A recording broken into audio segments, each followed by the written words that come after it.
అందరికీ నమస్కారం. నేను Bandari Kiran BK. Welcome to my channel BK voice a common man thoughts. మన మధ్యతరగతి కుటుంబాల్లో చాలామందికి కోరికలు, ఆశలు అనేటివి ఎక్కువగా ఉంటాయి. అలాగే మనము బంధుత్వాలకు చాలా విలువనిస్తాం. ఎవరైనా మన ఇంటికి ఆతిథ్యానికి వచ్చినా మనము వారికి అంత గొప్పగా వారిని స్వీకరిస్తాం. వాళ్ళకు అతిథి మర్యాదలు అన్నీ చేసి పంపిస్తాం. మనం ఏమనుకుంటామనంటే ఎప్పుడైనా కూడా మనం అనుకోకుండా కింద పడిపోయినప్పుడు మనకు అన్ననో, తమ్ముడో, బావనో, బమ్మడిదో, మామనో ఎవరో వచ్చి సాయం చేయలేకపోతారా అని ఇలాంటి ఆశలు కూడా మన మధ్యతరగతి వాళ్ళ దగ్గర చాలామంది దగ్గర ఉంటుంది. కానీ ఎప్పుడైతే నీ దగ్గర డబ్బు ఉంటుందో అప్పటి వరకే నీ దగ్గర బంధువులు కానీ, చుట్టాలు కానీ, దోస్తులు కానీ ఎవరైనా కూడా నీ దగ్గర డబ్బు ఉన్నంత మందమే నీ దగ్గర ఉంటారు. ఆ డబ్బు ఉన్నంతసేపే నువ్వు చుట్టూ తిరుగుతారు. మన ఇంటికి వచ్చినప్పుడు మనం ఏమనుకుంటాం, అరే మన ఇంటికి వచ్చిళ్ళు వీళ్ళను ఘనంగా చూసుకోవాలని వాళ్ళకి తినిపిస్తాం, తాగిపిస్తాం, చెయ్యరాని మర్యాదలు అన్నీ చేస్తాం. కానీ మన వారికి వచ్చేసరికి అట్లా ఉండదు.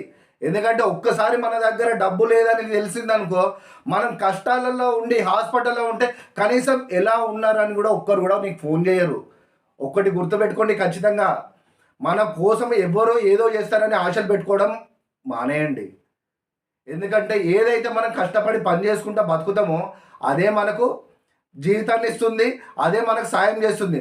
మనం కూడబెట్టిన దాంట్లో మనం డబ్బును ఎట్లా దాచిపెట్టుకోవాలనో అది నేర్చుకోండి. అంతే తప్ప వాడెవడో వచ్చి సాయం చేస్తాడు, వీడెవడో వచ్చి సాయం చేస్తాడు అంటే ఎవ్వడు కూడా సాయం చేయడు. ఇప్పుడు మన మధ్యతరగతి బతుకులు ఏందనంటే ఇటు ఎదగలేము, ఇటు కిందికి పోలేము. పక్కనోడు ఏమనుకుంటాడో అనేది మన మైండ్లలో బాగుంటుంది. పక్కనోని కోసమే మనం బతుకుతాం. పక్కనోని కోసం బతుకుడు బంద్ చేసి మన కోసం బతుకోవడం స్టార్ట్ చేస్తేనే మన జీవితాలు బలంగా ఉంటాయి. ఏ పని అయినా కూడా మొహమాటానికి పోవద్దు. మనం కష్టపడుతున్నామంటే ఏ పని అయితే ఏంది, మనం కష్టపడాలి, డబ్బు సంపాదించాలి. అది చెడు మార్గంలో కాదు, మంచి మార్గంలో.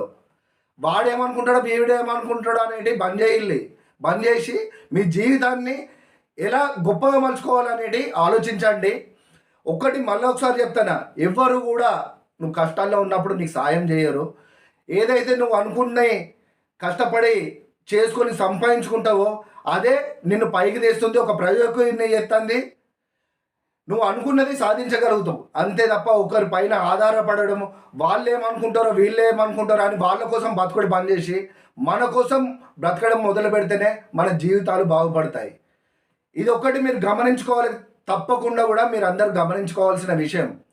మన మధ్యతరగతి కుటుంబాలు బాగుపడాలంటే మనం కష్టపడి సంపాదించుకుంటేనే మన జీవితాలు పడతాయి.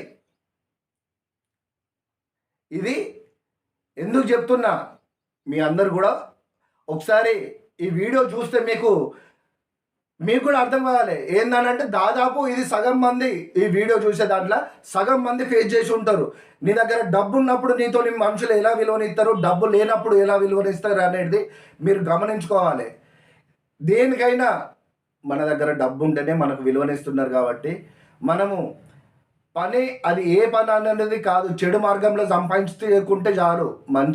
మంచి మార్గంలో అది ఎంత కష్టమైన పని అయినా కూడా ఇష్టంతో చేయాలి. పనిని కూడా గుర్తుపెట్టుకోండి, మనం చేసే పని ఇష్టంతో చేస్తే దాంట్లో సక్సెస్ అవుతాం. గుర్తుంచుకోండి, డబ్బు సంపాదించండి, మన కుటుంబాలను గౌరవం పెంచండి, అలాగే వృధా ఖర్చులు బంద్ చేయండి. అందరికీ నమస్కారం.